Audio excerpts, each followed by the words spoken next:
Let's just wait for a few others to join. Hi, Oliver. Hi, Stanley. Hi, Andrea. I think we might need to do that again. Apologies. Let's just wait for Nat to come in.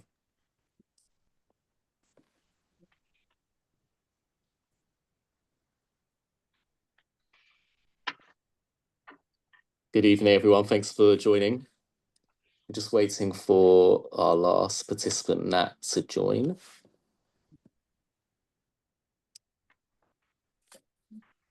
Thanks, Nat. You got here in the end. So for everyone who's just dialed in, we actually did the preamble in the backstage. We didn't realize we hadn't joined the main stage. So, and just to give a bit of summarize here, we've got Oliver, who is the co-host for the series alongside myself, Nat, Andrea, Stanley, who are all syndicate clients of ours.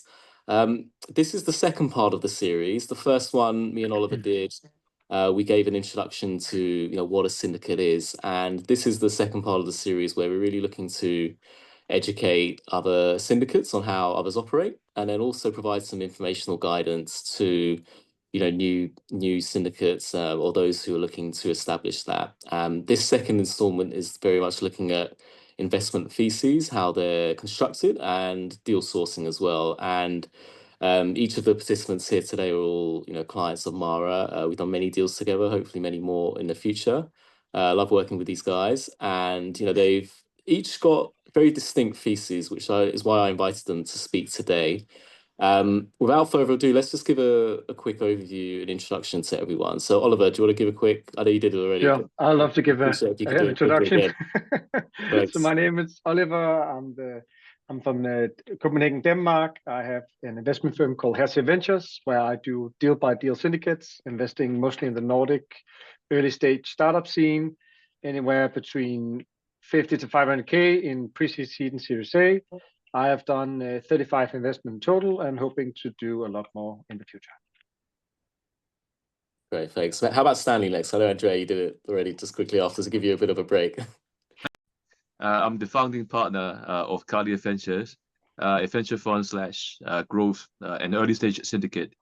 We focus in US names primarily, but also increasingly Europe and Asian names.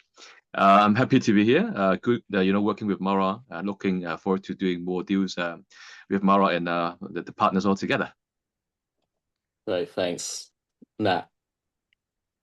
Yeah, hi, hello everyone. My name's Nat. I run Koodos Limited. We started doing deal-by-deal syndicates about 3 years ago, and we've grown since then. We've worked with, I think, most of your competitors, I think, Sasha, and I'm very happy to now be working with you. We've got a variety of investments and looking to do many more in the future. Thanks for having us on. Thanks, Nat. Andrea? Yes. And Womankind Ventures is affiliated with our sister organization, High Founders, which is a network that supports female founders globally. We've been operating for about 1.5 years, the syndicate, and we've done 7 deals so far, and looking forward to doing more. Thanks for inviting me. Yeah, thanks so much, guys. So I think when, I hear the term like thesis, it's not quite a university thesis dissertation, but it's very much the sectoral strategy which, you choose to focus on. And I guess that has implications for, the brand which you're trying to put across. So Stanley, I very much see yours as AI and deep tech. Could you talk a little bit about what got you excited within that sector and how you developed that thesis over time? Of course, we can deliver to the clients and market. It's always coming to the mind that it's the intersection of what the world really needs, structurally long term, and then number 2, what we can offer as a team, with our background, and of course, what's the sort of existing resources that we can get, from the LP investor side or the company side that we can bring on the table to the world. So the first element really, AI comes in increasingly more so 4 years ago with the LLM. And that happened to be the time I sort of, started this franchise. So there was a time when we did, the LLM investment in the US, and then increasingly so, because given with my background, we've been tracking stock market from my previous career a long time ago. So watching all the big companies spending big times on the AI, and then how the big companies like the hyper scalers investing more money and more over time.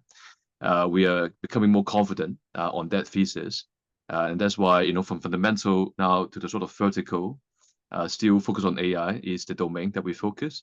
And then I think number two, now I'm in London. That's where I base with a small team. Now try to figure out what UK or Europe in general has its own strength to offer to the world. That's when we sort of put drug discovery / new material AI discovery as one of the domain sort of AI focus, as well as the sort of sector focus area. And then also the third, the space and defense are becoming more important given the geopolitical environment situation, money spending from the government and commercial world, and AI as well, and the hardware ecosystem building. And of course, the Sino-foreign, tension, and how European countries work with different dynamics of the world. So basically, at the intersection of what we think the world needs structurally long term, so we can develop these verticals with resources, access to LP, and also value back to the company founders from the LP's resources to add value, not just investing but also business resourcing. While given the location we are in, the team's backgrounds and mix to focus on some particular small area to deliver value. You got it. What sort of educational content are you providing to your members based on that thesis? And could you talk a little bit about how you gathered that data and research maybe to back it up? Yeah, of course. We learn, and we're still learning and experiencing and doing. From having our own sort of online to offline strategy with LPs, for example. And so online, from sort of online context and news, we do regular sort of news sharing with the LPs and prospects and partners. And then we've got various languages of doing it, so we can sort of prospect different LPs across different universe. And then trying to slowly but surely build some sort of offline community. So when we travel, we meet people, we build the contacts into a trust environment, where then slowly but surely into a deal context that we sort of work together at different times. So I would say given we're in a growth stage, we started with growth stage, so the content in that area people will be interested to get on. But now sort of the world also gets to vertical and some very domain specific context. That's when we sort of try to do some newsletter, a small initiative in our own podcast, interviewing founders and investor, so that to build context as well. But I think back to the 101, I think we need to build context into building trust, and then building from online to offline, and then how we meet more, giving more face time. Then that's when the deal comes through. And then I think the beauty of the syndicate model is to give the LP the proprietary decision making rights, and that's part of the excitement and enjoyment I enjoy as well as part of the process. I have a question, Sasha. Yeah, sure. I think when you're thinking about a thesis today, I know at the first time I was confronted with the whole term of having an investment thesis, whatever, it sounds super vague, and sometimes it is very fluffy. But what I've seen that it works really well when you're trying to describe a vision for your LPs, like how do you see the future unfolding, and what kind of companies is going to seize those opportunities, the future that you're describing. And I think that's also a very cool way of thinking about a thesis. And if you ask me, I am probably a little bit more opportunistic because I'm more of a geographical regionally focused. That's where most of my deal flow originates from. But I try to describe a thesis of some sort also to kind of limit inbound as a irrelevant inbound stuff. So I would normally say I do B2B business stack, super vague, but anything to do with two businesses doing interaction. And it would be security, which I also think is if you talk to me 4 years ago, I wouldn't worry too much about it. But I think today it's such an important part, and we're seeing a future where security plays a big role. So obviously, there's going to be opportunity for a lot of new businesses to be built and grown within this industry. So it's also interesting to hear for you other guys, like how do you first like build your future vision, and how do you then describe what kind of winners do you foresee? Yeah, I out of all of us on the phone, I think perhaps our thesis would be even less sector specific. Initially, really, and I think perhaps this was covered on the previous call. I mean, the attraction of building a syndicate, being able to do it with a third party, which means that you get this entry into being a sort of a quote unquote VC or deploying capital into interesting businesses in a very light touch way, right? You don't need to, it's not heavy regulation, and it's a lot of it can be done utilizing third parties. So we sort of got into it just opportunistically, like an investor who's just starting to invest into random things. I'd say that where our thesis has developed over time is we want there to be some relationship between all of the companies that we invest in. So if we can invest in a business that's perhaps, and from a marketing perspective, able to help one of our healthcare businesses, then that's more the thesis from our side. We like to see this sort of interconnection between all of our different businesses, as opposed to sort of concentrating in on a particular vertical, stage, size, or industry. Yeah, that's super interesting. So we took a really opportunistic approach too. So really the syndicate spun off from our main organization, which is training women, particularly around investment readiness. And we observed over the course of, we've done 12 cohorts of our program so far, and we've observed over the course of a couple of cohorts that spending time with founders, spending a really deep 8 weeks with founders and the businesses is a really good way to diligence them and to really get to know the business and see if this is really an opportunity that makes sense and that we want to invest in. And so we really spun off the syndicate kind of as a result of that opportunity. And as we thought about how to narrow our focus and how to create a thesis, we landed really on this idea. So the name Womankind is this idea of mankind having built the present and womankind building the future. So every investment that we make fits into what we see as a way of turning an existing solution on its head, essentially, and solving the problem in a way that we think is uniquely female.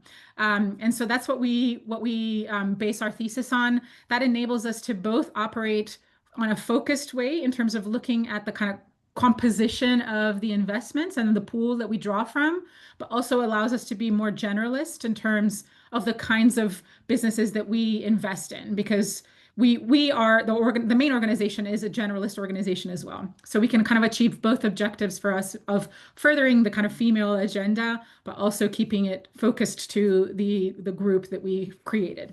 And then the question is, Andrea, what would be an investment that would probably describe your thesis the best? So what investment would fit perfectly into that?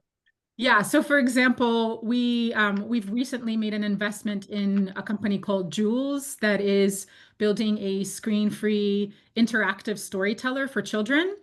And the kind of screened interactivity for kids is something that emerged from the normal kind of phone, then iPad, then sort of computer process.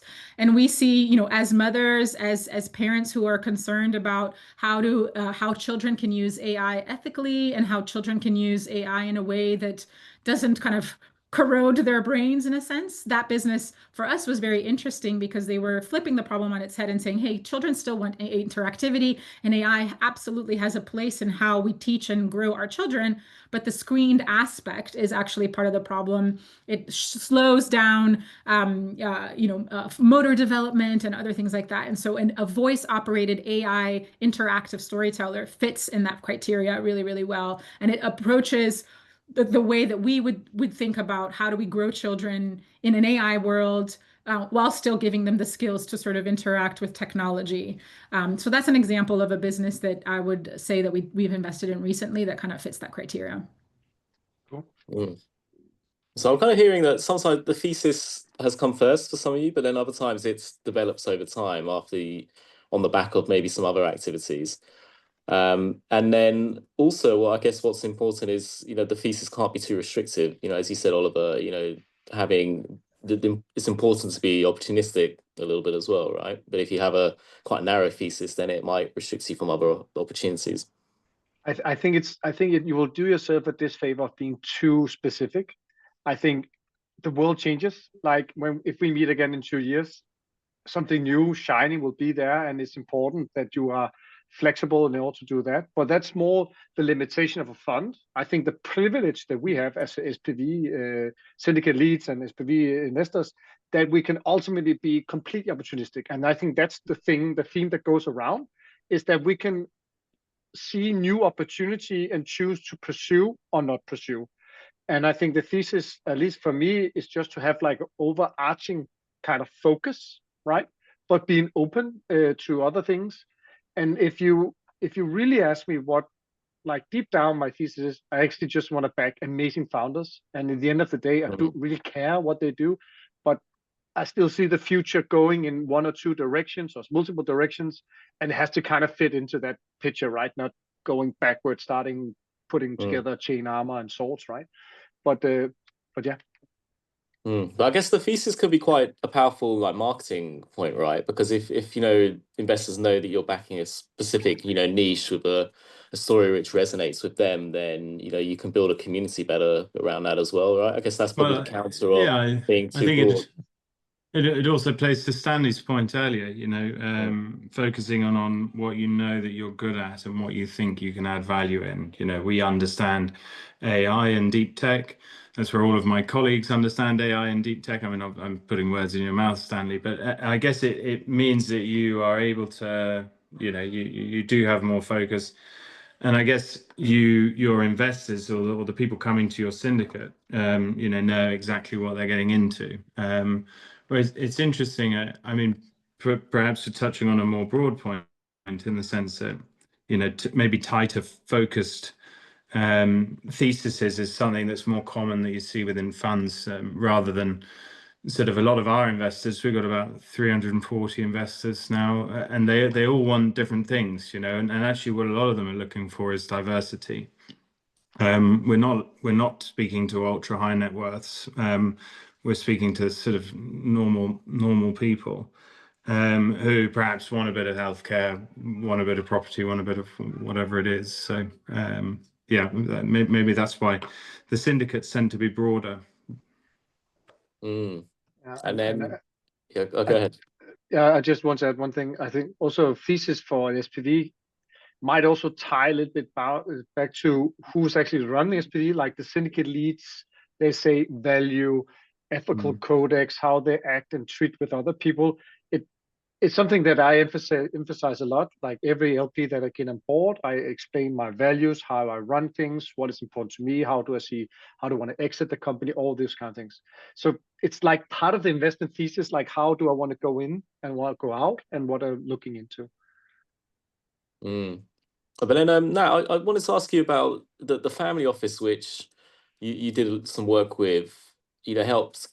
They had a specific thesis, I think, on like biotech, and how did that work out? And then did you use that as a springboard for evolving the thesis at all? I think it's exactly the same. They narrowed down quite early. They realized that the majority of their investments were in healthcare. There was biotech and medtech, but that's where they had their contacts. They had, whether it's biotech, you got a certain group of conglomerates at the top that tend to do all of the buyouts. In medtech, they've got something similar. So, if you know all of the people doing the acquisitions and you know how to incubate the companies at the beginning, then you're giving yourself a sort of a competitive edge. You're cheating or you're rigging the playing field as much as possible. So I think as well as us as syndicate leads, it's about seeing how we can tip the balance of probability in our favor as much as possible, to ultimately return value to our investors. But yeah, I mean, family offices is a good example. I think the other thing that the syndicate offers is, good deals are socialized within very tight circles. Hot rounds disappear very quickly. And, there's that, I don't know, people say the bank always wins or something like that. But, in venture, the answer Sequoia always wins. You know, there's just this like vortex that they manage to just sort of suck up. So I guess the benefit of a syndicate as well is being able to have slightly bigger, deeper pockets to be able to join in these rounds and move quickly and deploy capital in these exciting companies as well. Stanley, I want to bring you in a little bit, and like speaking to, hearing from Nat and Oliver where Thesis is, maybe a little bit more fluid. Like, how are you finding that? Are you adapting yours, or are you a bit more, stricter to the AI, deep tech vertical? Well, I was going to say, because ultimately we are just operating as a new business runner, even as a syndicate leads. So, I think most of us, me included, started off with some opportunities first. In my case, way back years ago, when I exposed to some growth company very, very early on. And that was my sort of interaction with SPV managers even 10, 15 years ago when they run their business in the US. So I got that background. That's why I started with growth stage.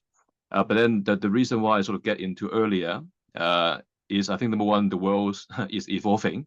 And then number two, I evolve as well. So me relocated to London, for example, taught me a lot about how this world works. And then now I thought, and of course, there's a balance of the LP interaction and my interaction with the startups in this region. That's why I found this, new material and drug discovery, Google did my sort of ecosystem part of the world that I interacted as well, become sort of the thesis, if you like. But it's not really a fixed, to be honest. Because, for example, these days, I would be talking about, the OpenAI, Oracle, SoftBank deal, why and how, and what's the implications to the LPs. And then people will talk about, then should we involve in the tender round of 11 labs? That's well talked about in the world. But the value becomes, can we get, access? Can we bring to the table? Can we explain it, to the investor to bring them on board under their decision-making process? So I would say it's always an evolving process. Just like how we do a startup, I suppose, our clients are basically startup and LP, how we add value to them, adapting the change of our product, which is arguably very flexible, but also getting more competitive. So ultimately I think it's a flexibility balancing the whole thesis that can make the business work, that can make the LP happy. I think that's the most important one. And then at the end of the day is accessing the asset, which means the company, with the quality that the whole world love to listen. I think that's also part of the sort of backbone when we consider the next, investable opportunities when we speak to LP as well. And that will shape the next, thesis, if you like, in the new description or descriptive manner. Okay, thanks all.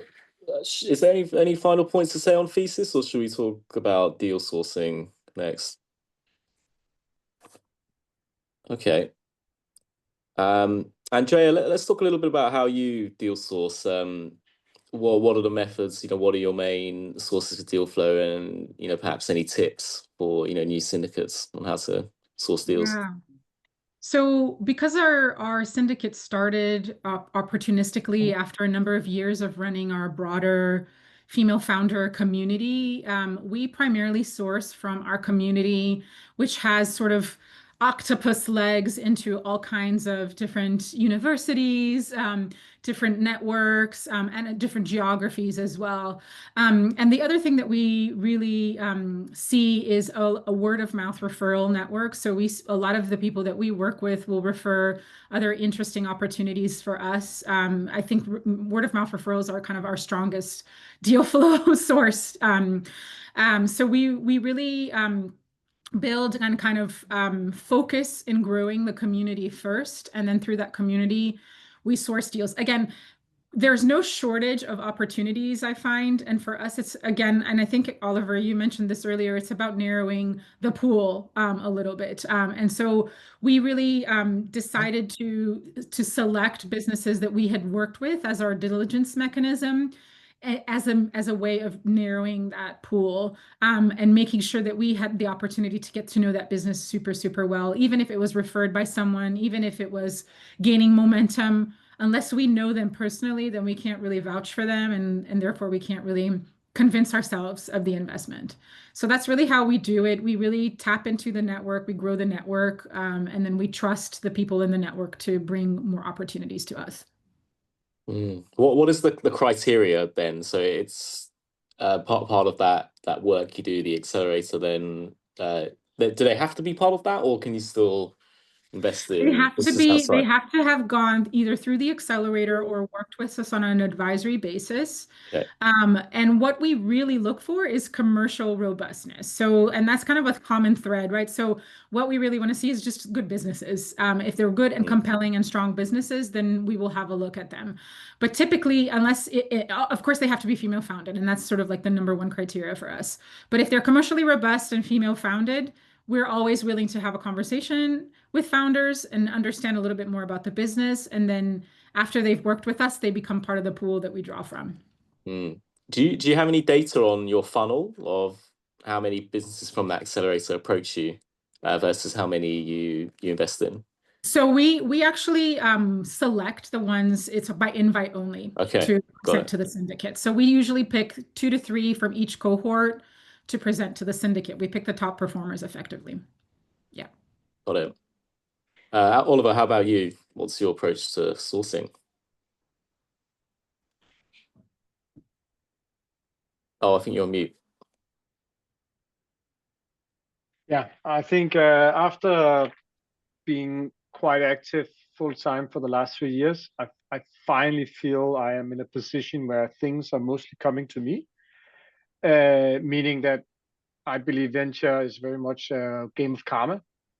You help people, you get nothing out of it, but if you continue to do it, people will start mentioning your name, people start coming to you when they need to solve a particular problem or have something interesting or whatever. So after some time, things start coming to you, but that's mostly local, especially Nordic. It's not so much European. So I've also built out a network of GPs and investors across Europe that see a strategic fit to have me included in a particular round as what you would call like a super angel, somebody that invests frequently with larger size tickets, if possible.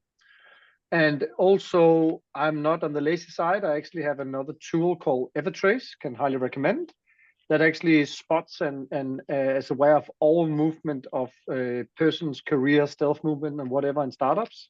So I have built or like constructed, very simply constructed agents in more or less every region in Europe. So I can monitor every single movement and act quickly if I see something interesting. So I think you can be lucky and get a lot of inbound, and mostly actually pretty good quality comes for that. If it's sources that I do trust and believe in, that normally helps a lot. But actually it's always interesting being able to spot something quite early, and that's a valuable thing. And the last thing is since summer, I started co-syndicating more. And that has also been super cool when you co-syndicate with somebody in a different geography or within a different vertical expertise than your own. So for example, I've started co-syndicating with a gentleman that's super strong into deep tech, meaning everybody comes to him. And now everybody comes to him, and he takes the best stuff and comes to me, right? So meaning my deal flow kind and tends to become at a super high quality, which is a very privileged place to be. Got it. And then how about, your funnel then? How does that look? Do you track that or not at all? No, I don't really track it, but I do tend to believe I see anywhere between 200-300 startups a year, and I don't go deep into most of them. It's only maybe 50 of that I go into and spend time on, maybe first meeting, and then half of that I will continue, and then maybe half of that I'll ultimately invest in. So I want to do somewhere between 6 and 12 investments a year. And the privilege again of being SPV, nobody can force you to invest. It's only what you really truly believe in. So if there's no deals that I want to do, I just don't do them. And if there's a lot of deals I want to do, that's where it becomes tricky, and it's important to have a good partner that can do the admin lifting for you. But yeah. Got it. How about you, Nat? Any parallels there? I mean, we We feel. I mean, I agree with you about the karma thing, and the more people that you help and you build a position within the market. But we brought a partner into Koodos a while ago, whose background is much more essentially just before companies are going into liquidation, restructuring, and trying to take a much heavier hand is probably the wrong way of putting it, but really taking a much more active role inside the companies that we're investing in, as opposed to backing really strong founders. It's difficult for us to deploy capital, sort of, across the board. We'd rather, as I said sort of earlier, try and tip the scales of success in our favor. So if we can invest in a company, find its main competitor, perhaps invest in that, restructure, push the merger through, introduce them to someone that can then buy them like that. We really try to sort of get involved in that detail. So I'd say we have the reality of that is we then end up having quite a big bandwidth issue, because we have to make quite a heavy bet on a single company that then basically wraps us up for a while.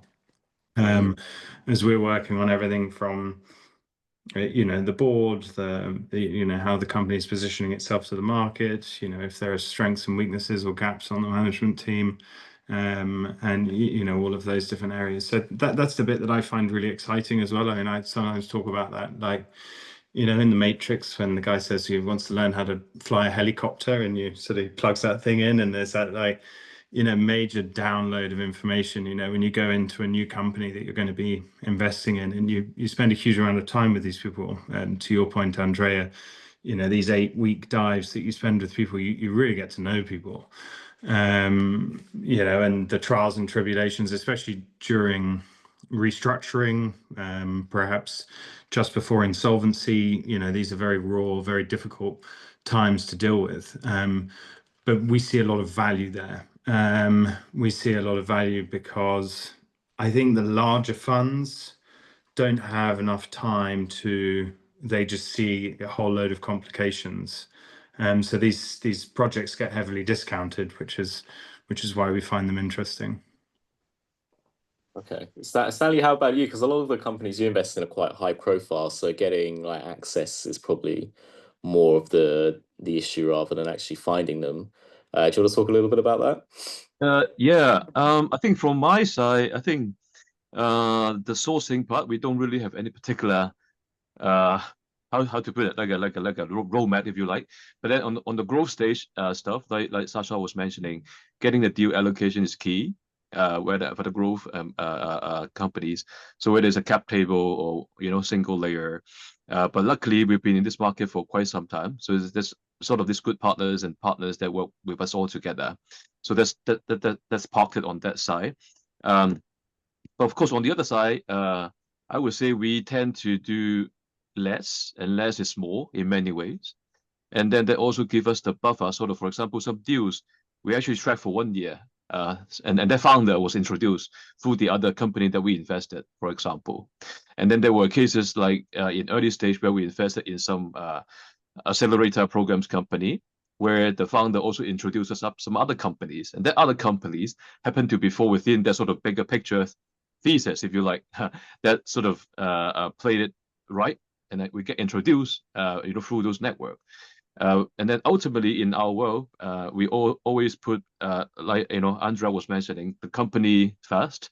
It's always about how good this business model is, the culture is, even at early stage, and then how they fit into the whole world structurally, before we think, whether this company is investable.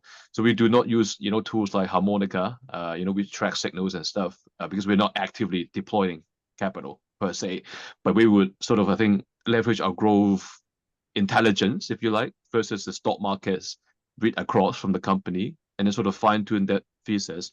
And then when we see news flow, for example, that talks about some vertical happenings in the funding side, we would actually also proactively approach companies through LinkedIn, for example, or through this networking, hoping to get a call with them. And I would also personally, for example, now I'm in Japan, I would even meet the similar vertical companies in this region, just knowing some context. But then I might not be investing, just to compare notes, for example. You know, how Wave have been doing, you know, putting the software in Tokyo, working for Nissan, you know, versus Waymo, you know, to what I heard about some other, you know, FSD from Tesla, for example, just to put the heads around. So ultimately, I think the top-down approach remains, while leveraging the network, working with companies, and then adding value to the company also helps us to get more referral as a flywheel as well to syndicates. What sort? Let's drill down a little bit on that. What sort of value? Can you give some examples, maybe, and then also how that's led on some more for you? Yeah, that would be very interesting. Say, for example, we invested in one of the leading humanoid robot company last year, and the CTO left that company, and he founded this new company. But then that was when I sort of noticed, oh, okay, this guy left, and I thought he must be quite, you know, solid, but I didn't know him. So link in him, and then we become friends for a year. And this company is called Persona AI. That's now we invested a few months ago, and we managed to get on cap table. But then these guys make humanoid robot for heavy industry shipyard company, and the first client is Hyundai in Korea, for example. And then I would tend to add more value, for example, introducing more clients for them, network supply chain for them these days, working from, you know, Asia region for the less mature humanoid robot supply chain, for example.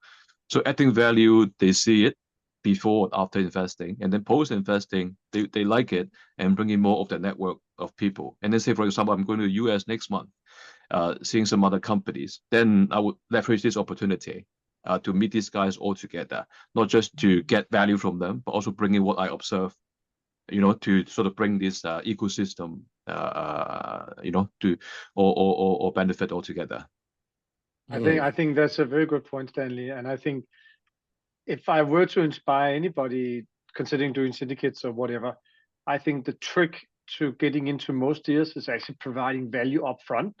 So Andrea, you do your accelerator value upfront. Stanley, you go maybe introduce to clients and whatever, and like, okay, Stanley is a super cool guy, we want him, and I assume Nat as well. You might even do we'll get you out of the toilet plan, and then you can invest as well. So yeah, that's always the best trick to get access, is to give value up front. And I will always predicate the same. Totally agree. And we've been able to get into co-investment deals with really big funds, even though we are a pretty small investor comparatively, because the founder saw so much value in the experience of being and working with us. And so I think that that's really, really the key, is offering that value. Especially in the competitive rounds, because that's 100%. Really where you will differentiate yourself. And 100%. And I see it quite a lot of times that even though that I also come with a smaller ticket, that the upfront value means that I already have a seat at the table. And even though more people are coming there, as of course I will not take space from an important VC that wants to join, but I'm still allowed to sit at the table, maybe just at the kids' table, but I'm at the party. That's the point. I can't echo anymore, actually. One of my recent transaction is similar manner to win it. Basically, I got introduced by one of the high-profile founders in Europe, but then this company is an ex-Google DeepMind team doing new material. But then now these guys, before investing or even getting allocation, I was helping them to connect to one of the CVCs in London, which happened to be their neighbor, actually. But then they don't know each other, but they could be their customer in Asia. And they're helping data center to increase energy efficiencies that, you know, Google did in a company. So from that moment onwards, I worked even with the sales teams who running around, you know, US, speaking to the big guys. And then I think, go back to Oliver's point, bringing value before investing or before asking for allocation, we as a syndicate can also validate their product, you know, and background by working with our clients or prospect or networks across the world. And that's also a good thing for everyone. And which I see a deep value compared to the bigger funds that might have the regime, you know, fixed in that particular area. And are companies put off by syndicates at all? You know, do they see it as, are they wary just of this pool of investors, you know, hidden underneath an SPV at all? Have you had the experiences of that, or do they very much see is a benefit maybe actually that they're getting, you know, many relationships within this pool for essentially just one line item on their cap table? Yeah, we've never seen it as a problem at all. In fact, and I think because our syndicate is not exclusively women, but it's primarily women, a lot of founders are looking for having more women on their cap tables. And so working with us kind of helps them get bang for buck for one relationship that is fruitful across many investors. So we don't see that problem at all. I can chip in and say I think it's very much about the narrative around it. I think some can say, "Ooh, it's a vehicle with a lot of hidden investors," but reality, it depends on how you work with a syndicate. So I work with hyper transparency. I tell them, I'll tell you exactly who I'm reaching out to. I'll tell you exactly who's committing, and you have the option to say, "I don't want this and this person on the cap table," if you have a decent reason to do so. And if you work like that, it's a non-issue. That's like having a problem. Who's the LP of a VC fund? I would say, right? So if they, and I even got that pushback here the other day. It's like, then I don't think you know how it actually works, right? You're not going to challenge a VC if there's maybe if it was the Russian government as an LP, I might say, okay, maybe on the deep tech investment that's maybe not good. But yeah, it's normally not a problem. It's just a question of narrative and how you frame it and how open and transparent you are with it. Yeah, I shared a similar experience. I don't think people would not like it, but then when it comes to that, syndicate terms, they might ask more questions, and that's when the transparency, the openness kicks in, and most importantly, also the value. In this case, I shared just now, they see the value. That the lead investor in the last round was a US guy. And apparently for the sensitive area, data center, new material, global, US, China thing, they may ask more questions. But then it was actually luckily the CEO who sort of pushed, and say, hey, you know what?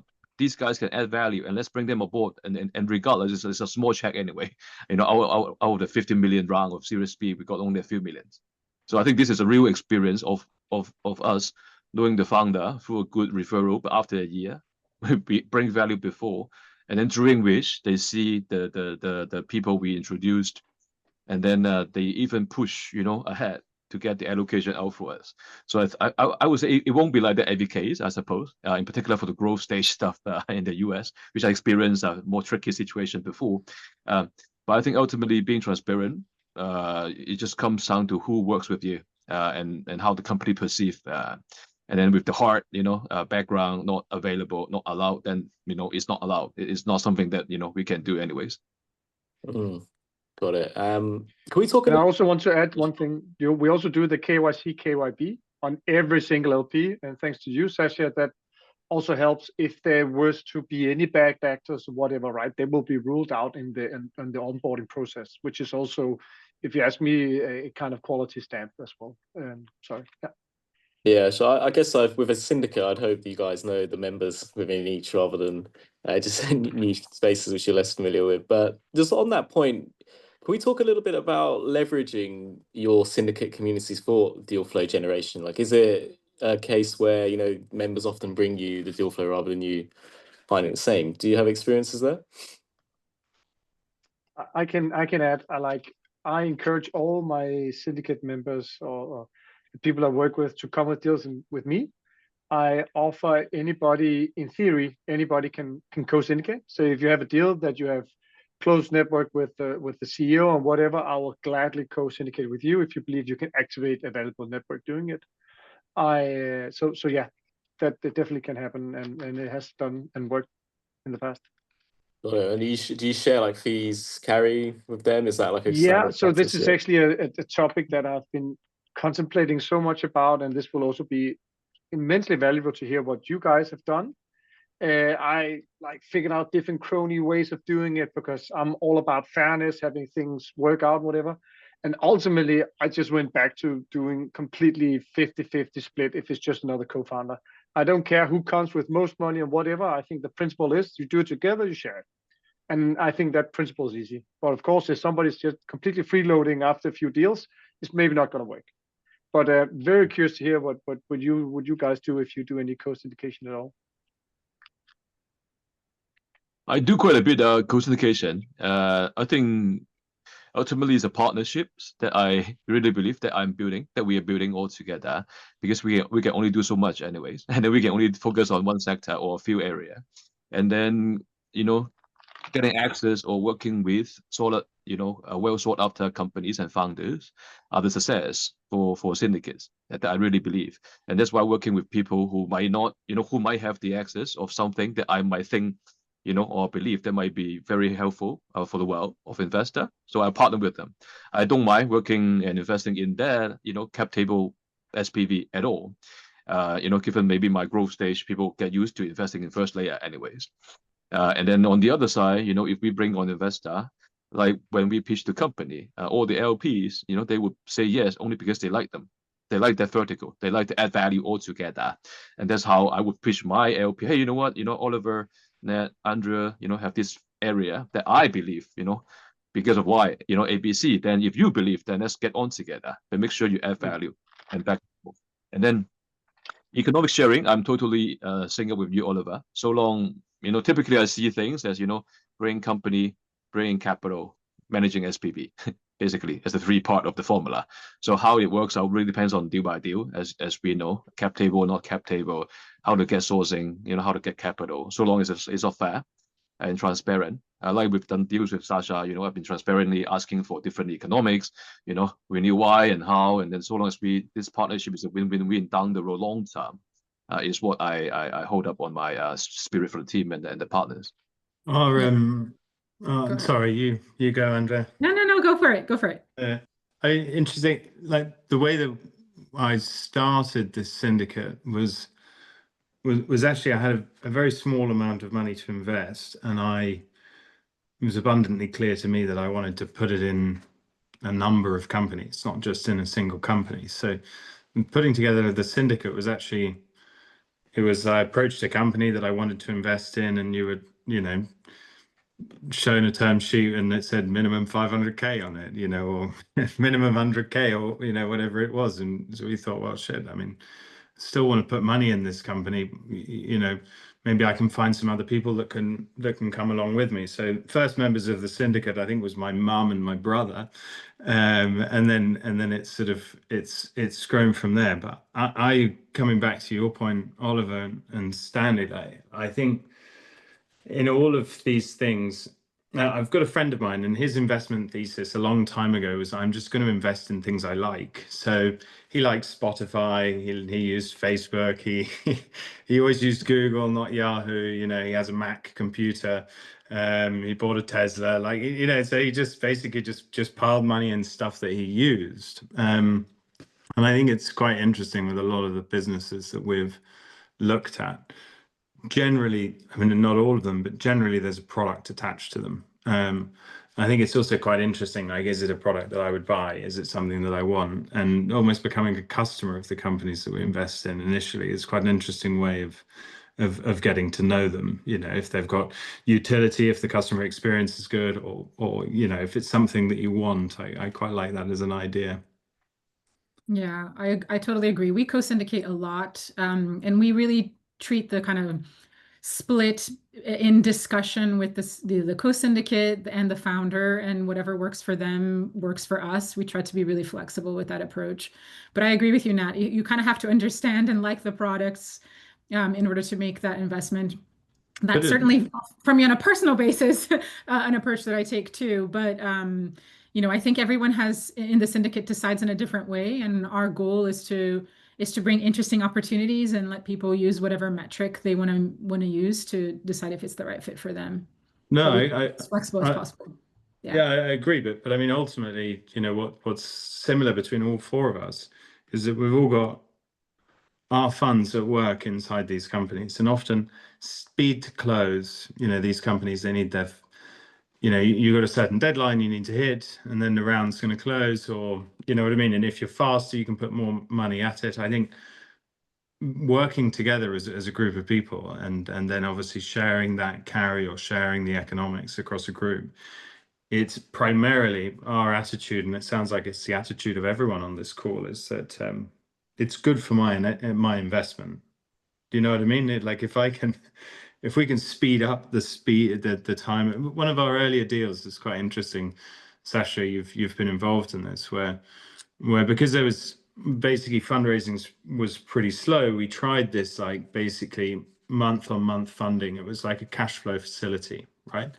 So we'd, on a monthly basis, we'd invest, according to the needs of the company, and we'd have this like backwards and forwards to understand, and you'd have budgets and they'd be agreed.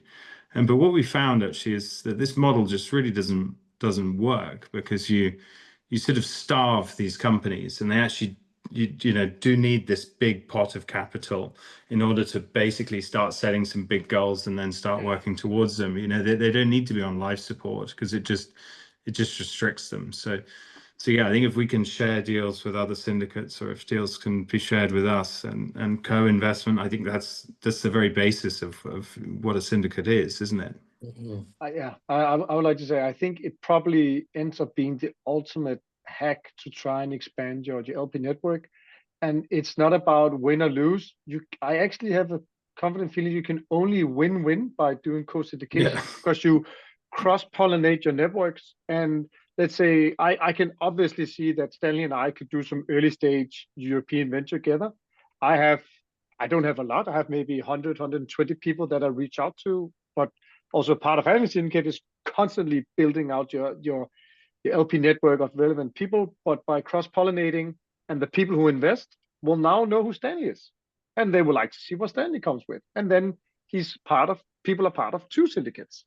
And as long as you're not competing for the same deals, then you can only win.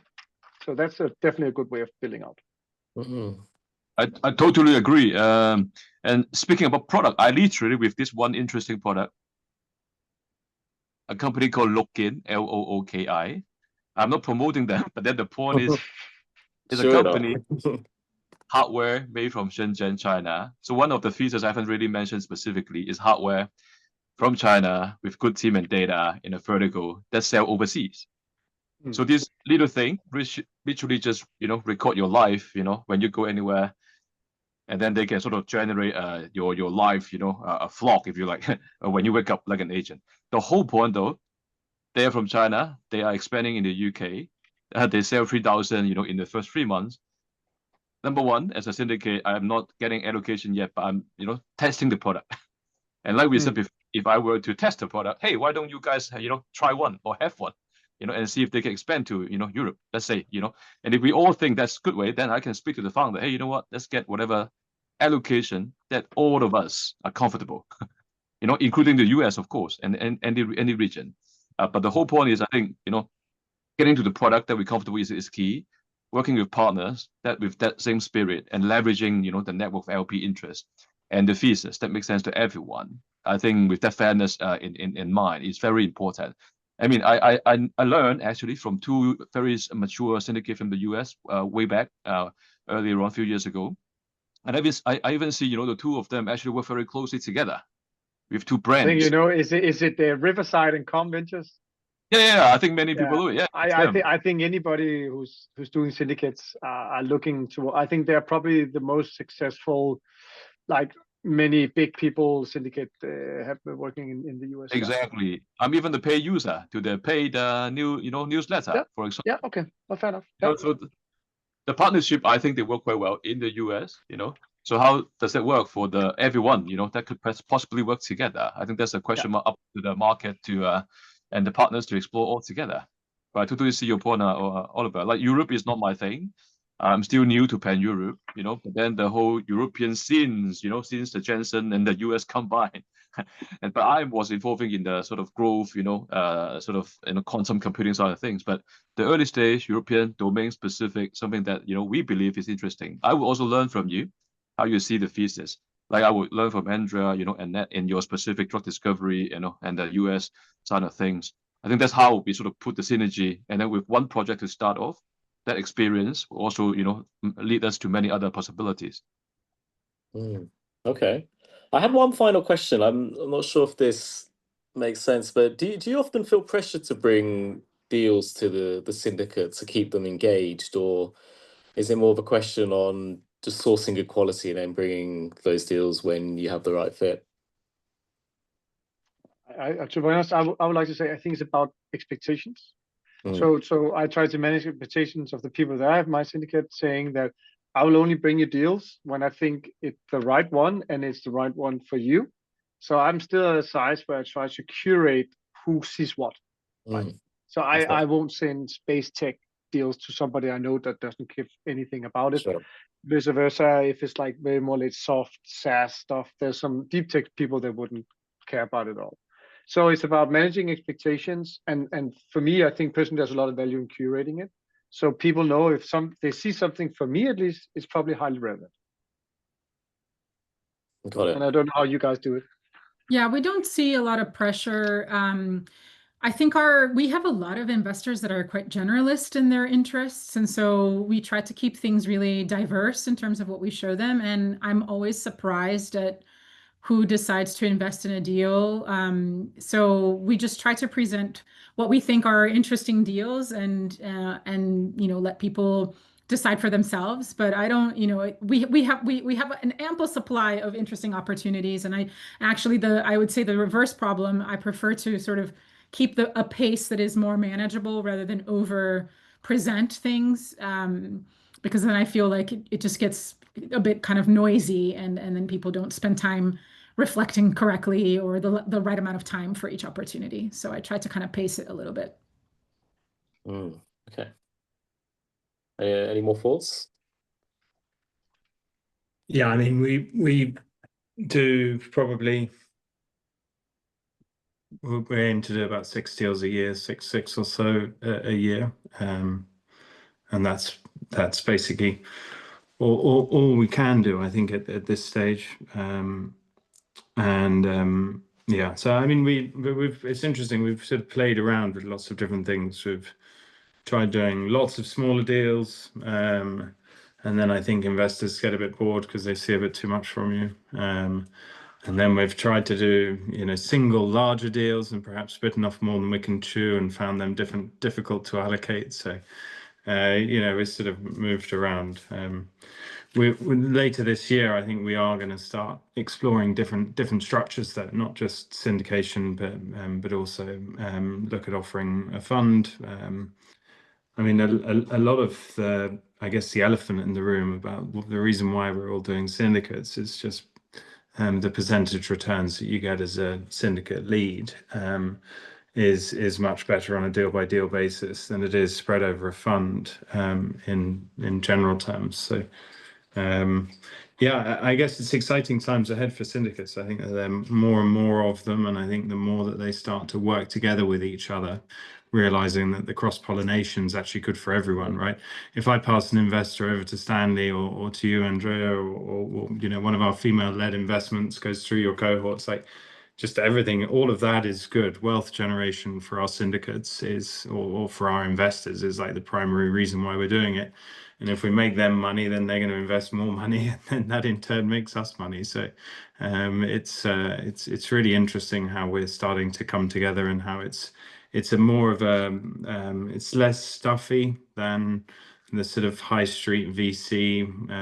There's less front end fees, so I think people can deploy capital quicker, cheaper, without these frictional costs, which are pretty bad for investments in general. Yeah, but you also have a lot more liquidity. I think that's actually a very important value add when you do, for example, through the UK Bear Trust, that you can basically bail out investors, or investors can sell to each other, or they can sell it outside.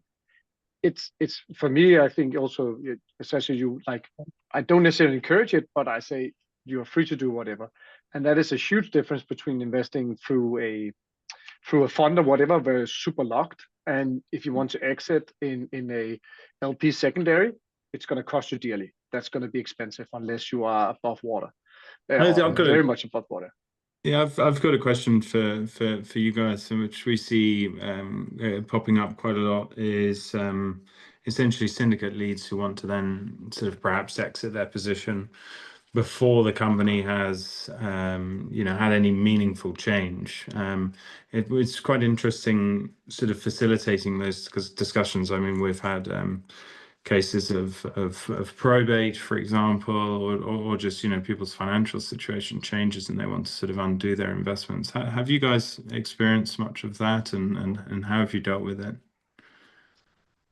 I can't say that it's happened yet, but what I've tried to align on the expectations with my investors is that I will seek towards a secondary exit opportunity partially if it has made, let's say, reasonable returns, where I can at least maybe 3 to 5x the investor's original money, and we can leave maybe 50 to 60 to 70% in and let it ride and so on.